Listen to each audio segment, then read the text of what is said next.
الحمد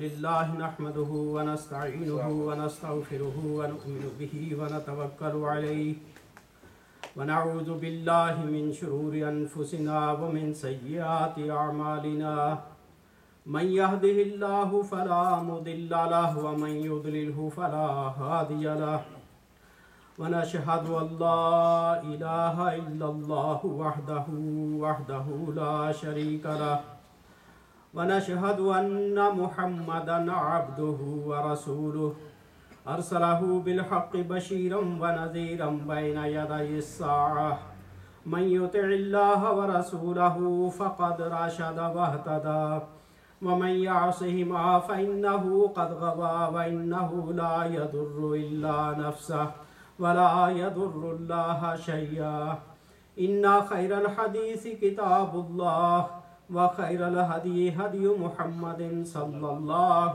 عليه وسلم وشر الأمور محدثاتها وكل محدثة بدعة وكل بدعة ضلالة وكل ضلالة في النار أما بعد فأعوذ بالله السميع العليم من الشيطان الرجيم بسم الله الرحمن الرحيم حتى إذا أتوا على واد النمل قالت نملة يا أيها النمل ادخلوا مساكنكم لا يحطمنكم سليمان وجنوده وهم لا يشعرون فتبسم ضاحكا من قولها وقال رب أوزعني أن أشكر نعمتك التي أنعمت علي وعلى والدي وأن أعمل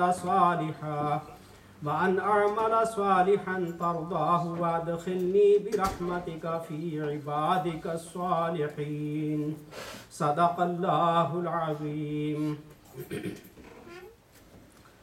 ایک مرتبہ حضرت سلیمان علیہ السلام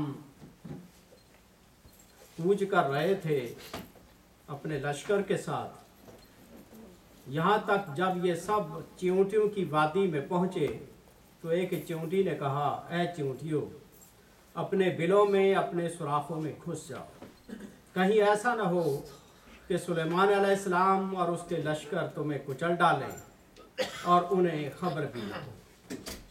سلیمان علیہ السلام اس کی بات پر مسکراتے ہوئے ہنس پڑے اور بولے اے میرے رب مجھے قابو میں رکھ کہ میں تیرے اس احسان کا شکر ادا کرتا رہوں جو تو نے مجھ پر اور میرے والدین پر کیا ہے، اور ایسا عمل صالح کروں جو تجھے پسند ہے، اور اپنی رحمت سے مجھ کو اپنے صالح بندوں میں داخل کر۔ یہ سورہ نمل کی آیت 18 اور 19 ہے۔ سلیمان علیہ السلام کا واقعہ پیچھے سے چلتا آ رہا تھا اور یہاں وہ ایک مقام سے گزرے جہاں چیونٹیوں کی کثرت تھی۔ تو ایک چیونٹی نے جو ان کی ممکن ہے سردار چیونٹی ہو، اس نے اپنی چیونٹی ساتھیوں کو کہا کہ اپنے اپنے بلوں میں گھس جاؤ، کہیں سلیمان علیہ السلام کا لشکر اپنے پاؤں تلے تمہیں روند نہ دے۔ تو سلیمان علیہ السلام یہ سن کے ہنس پڑے اور اللہ تعالیٰ سے یہ دعا کی کہ یا اللہ مجھے اس بات کی توفیق دیتا رہے کہ میں تیرا شکر ادا کرتا رہوں، تیری نعمت کا شکر ادا کروں جو تو نے مجھ پہ انعام کیا ہے، میرے والدین پہ جو انعام کیا ہے، نیک کام کرتا رہوں وہ جسے تو پسند کرتا ہے، اور مجھے اپنے نیک بندوں میں شامل کر لے اور اپنی رحمت جو ہے وہ مجھ پہ داخل کرتا ہے۔ کچھ عقل کے مارے ہمارے اس دور کے مفسرین ایسے بھی اٹھے ہیں جو معجزات کا انکار کرتے ہیں کہ نبیوں کے معجزے وہ ان کی تعویلیں الٹی کر کے لوگوں کو گمراہ کرنے کی کوشش کرتے ہیں۔ اب وہ کہتے ہیں کہ یہ واد نمل جو یہاں ذکر ہوا ہے، چیونٹیوں کی وادی، یہ نمل دراصل کوئی انسانوں کا قبیلہ تھا، اور سلیمان علیہ السلام نے چونٹی کی آواز نہیں سنی تھی بلکہ کوئی نملی آدمی تھا اس کی آواز سنی تھی، کیونکہ معجزہ خارق عادت ہوتا ہے اور عام لوگوں کے ذہن میں اس کی اہمیت وہ آتی نہیں ہے کہ خلاف عقل بھی کوئی کام ہو سکتا ہے یا نہیں، لیکن اللہ تعالیٰ جو ہے وہ اپنے نبیوں کے ذریعے سے بڑے بڑے معجزات دکھاتا ہے۔ اب جس شخص نے یہ تعویل کرنے کی کوشش کی ہے کہ وہ انسانوں کا قبیلہ تھا، چیونٹیاں نہیں تھیں، تو یہ عقل کے بھی خلاف روایات کے اندر اس کی تشریح آتی ہے۔ مفسرین پرانے ذکر کرتے ہیں کہ وہ چیونٹیوں کی ہی وادی ہے، انسانوں کی نہیں۔ لیکن عقلی طور پہ اگر غور کریں تو آپ دیکھیں کہ وہ چیونٹی کہہ رہی ہے اپنے ساتھیوں کو کہ اپنے بلوں میں چلی جائیں کہ کہیں سلیمان علیہ السلام کا لشکر تمہیں پاؤں تلے روند نہ دے۔ یعنی اگر اس کی یہ تعویل کی جائے کہ اس نے کہا ہے کہ چیونٹیوں اپنے گھروں میں چلے جاؤ، تو گھروں میں جانے سے کبھی کوئی دشمن کا لشکر جو ہے گھروں میں داخل ہو جانے سے کبھی معاف نہیں کر دیتا ہے۔ اگر وہ دشمنی پہ اور لڑائی پہ آیا ہوا، وہ تو گھروں سے نکال کے مارتا ہے۔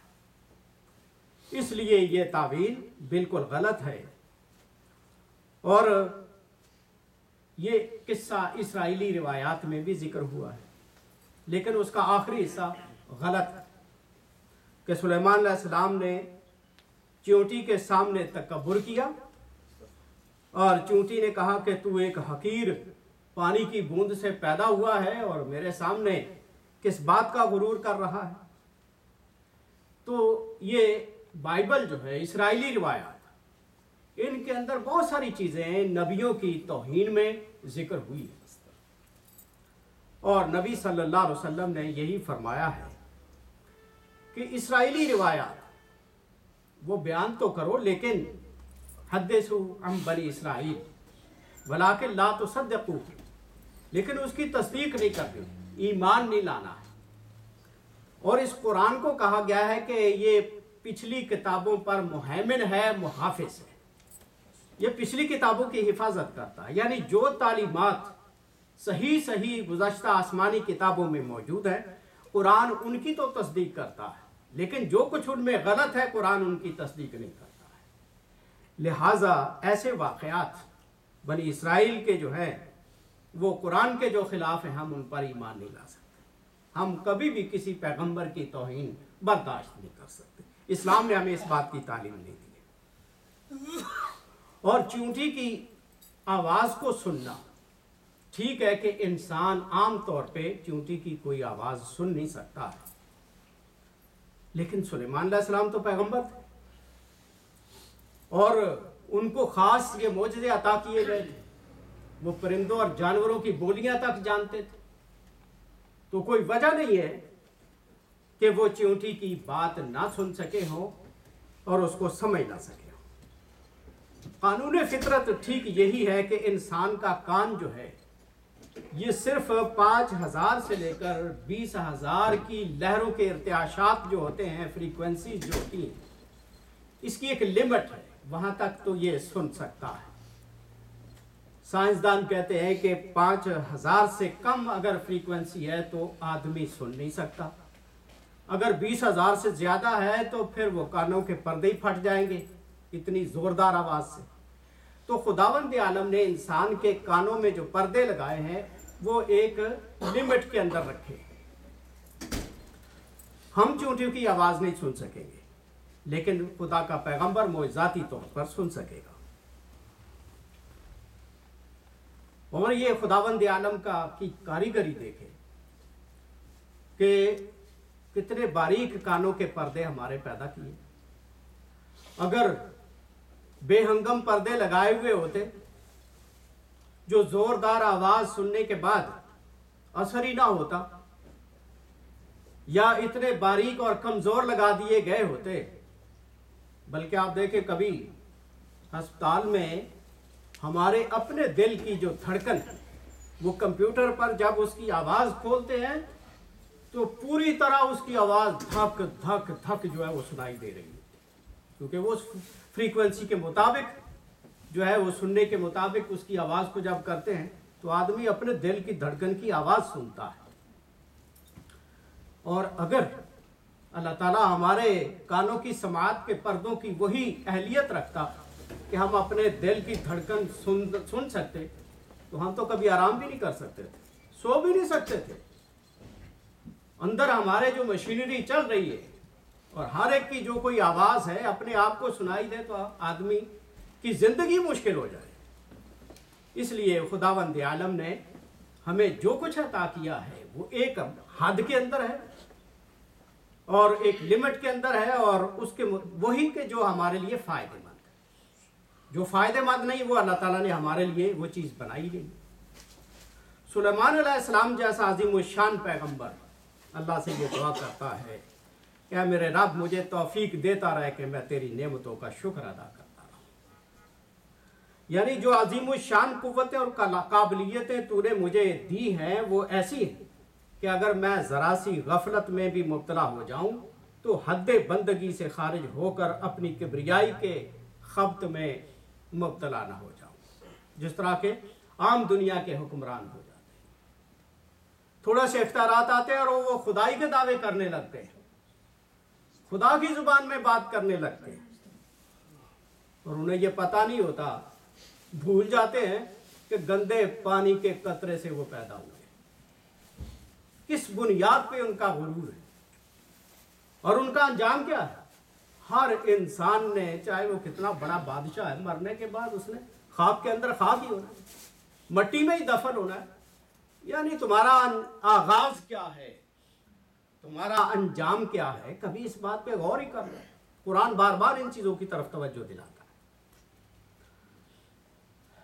ایھا المسلم انک تجوع وتاکل والبہیمہ ایضا تعرف انہا تجوع وتاکل۔ اے مسلمان، تجھے بھوک لگتی ہے تو کھاتا ہے، جانور کو بھی بھوک لگتی ہے وہ بھی کھاتا ہے۔ وتتعب وتنام، تو تھک جاتا ہے تو سوتا ہے۔ وتشتہی فتجامع، تجھے نفسانی خواہش ابھرتی ہے تو اپنی بیوی سے وہ پوری کرتا ہے۔ وَإِذَا لَمْ تَعْرِفْ أَنْتَ مِن نَفْسِكَ إِلَّا مَا يَعْرِفُ الْحِمَارُ، اگر اتنا ہی صرف جانتا ہے کہ بھوک لگنے پہ کھانا ہے، تھکنے پہ سونا ہے، تو وہ تو ایک گدھا بھی کرتا ہے۔ گدھے کو بھی بھوک لگتی ہے وہ کھاتا ہے، پیاس لگتی ہے تو پیتا ہے۔ فَكَيْفَ تَقُومُ بِشُكْرِ اللَّهِ تَعَالَى، اگر تیری سوچ ایک گدھے کے مطابق رہے گی تو اللہ کا شکر کیسے کرے گا؟ خداوند عالم نے تو تجھے برین دیا تھا، سوچنے سمجھنے کی تمیز اور صلاحیت دی تھی، اور اس دماغ سے آپ نے کوئی کام ہی نہیں لیا۔ وَاعْلَمْ أَنَّ الْأَطْعِمَةَ كَثِيرَةٌ مُخْتَلِفَةٌ وَلِلَّهِ تَعَالَى فِي خَلْقِهَا عَجَائِبٌ لَا تُحْصَىٰ، یہ جان لو کہ اللہ تعالیٰ نے انسان کے لیے بہت سارے کھانے مختلف قسم کے پیدا کیے کہ ان کا آدمی شمار تک نہیں کر سکتا۔ غذائیں ہیں، دوائیں ہیں، پھل فروٹ ہیں۔ فَنَتَكَلَّمْ عَلَى بَعْضِ الْأَغْذِيَةِ فَنَقُولُ إِذَا كَانَ عِنْدَكَ شَيْءٌ مِّنَ الْحِنْطَةِ، کبھی غور کر کے دیکھیں، کچھ گندم آپ کے پاس اگر موجود ہے تھوڑی سی، فَلَوْ أَكَلْتَهَا لَفَنِيَتْ، اس کو آپ اگر کھائیں گے تو وہ ختم ہو جائیں گے۔ وَبَقِيتَ جَائِعًا، اس کے ختم ہونے پر پھر آپ بھوکے رہیں گے، اگر دوبارہ وہ کہیں سے میسر نہیں آئے گی بھوکے ہو جائیں گے۔ فما احوجک الی عمل ینمو بہ حب الحنطہ، تو آپ اس بات پر مجبور ہیں کہ وہ گندم کے دانے کھا کر ختم نہ کر لیں بلکہ اس کو بچا کے زمین کے اندر بھی کاشت کر لیں۔ وَهُوَ زَرْعُهَا وَهُوَ أَن تُجْعَلَ فِي الْأَرْضِ فِيهَا مَاءٌ يَمْتَزِجُ مَاؤُهَا فَيَصِيرُ طِينًا، زمین کے اندر دانے بو، کاشت کر، پانی دے، پھر وہ گارا بنتا ہے۔ ثُمَّ لَا يَكْفِي الْمَاءُ وَالتُّرَابُ، پھر اس گندم کے اگنے میں، اس دانے کے اگنے میں پانی اور مٹی کافی نہیں۔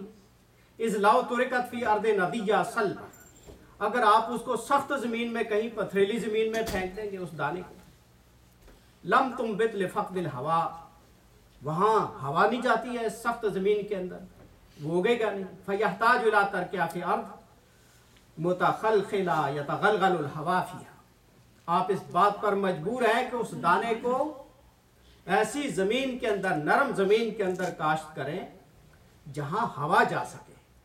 ثم الہوا لا يتحرک الیہا بنفسہ، ہوا جو ہے زمین کے اندر خود بخود حرکت نہیں کرتی.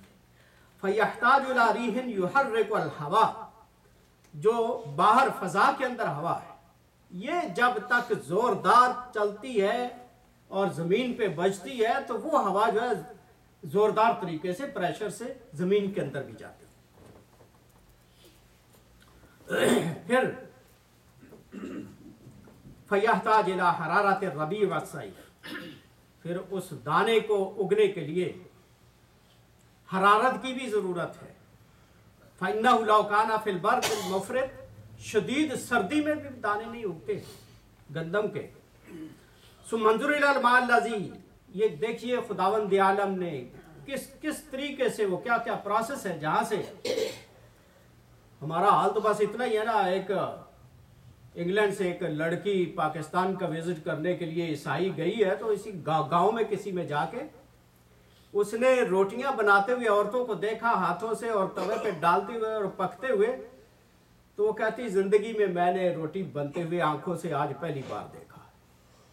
کیونکہ انگلینڈ میں رہتے ہوئے تو ہمیں یہی پتا کہ شیلفوں سے ہم اٹھا کے روٹی لے آتے ہیں، یہ نہیں پتا کہ یہ بنتی کیسے، اس کا پروسیس کیا ہے، کن مرحلوں سے گزرتی ہے. اسی طرح جو نعمتیں بنی بنائی ریڈی میڈ ہمیں میسر ہے، ہمیں اس کی پچھلی حقیقت کا پتہ نہیں ہوتا. قرآن یہی کہتا ہے کہ اپنا ہر چیز کی حقیقت کو دیکھنے کی کوشش کرو.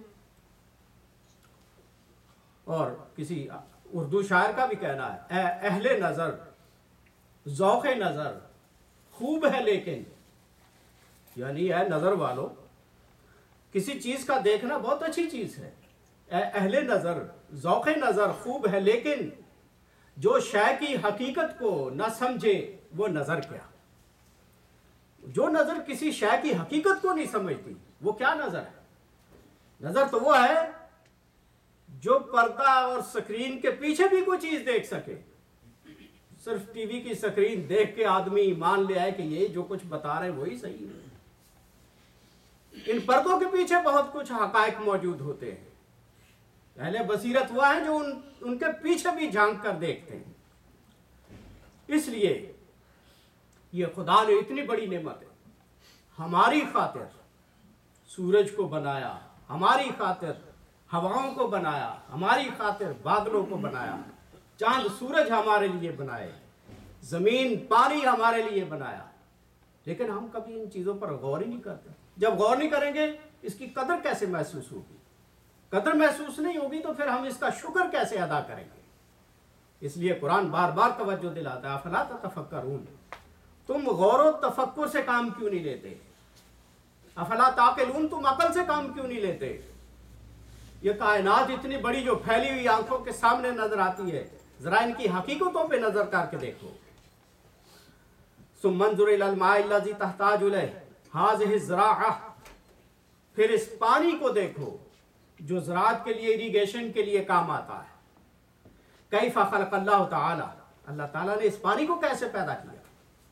فجر العیون واجرى منها الانہار، چشمے پھوٹے زمین سے، اس سے نہریں بہ رہی.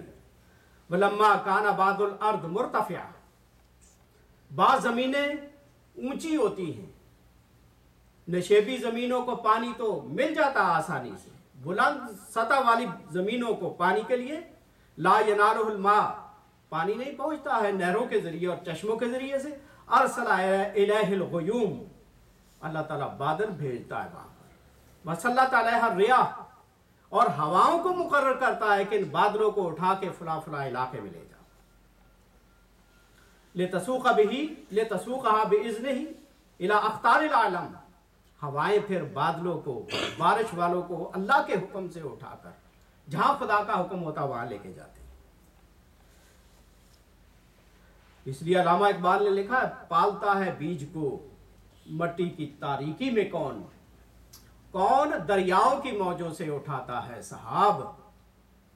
یہ بھاپ بن کے پانی جو اڑتا ہے اور بادلوں کی شکل اختیار کرتا ہے، یہ سارا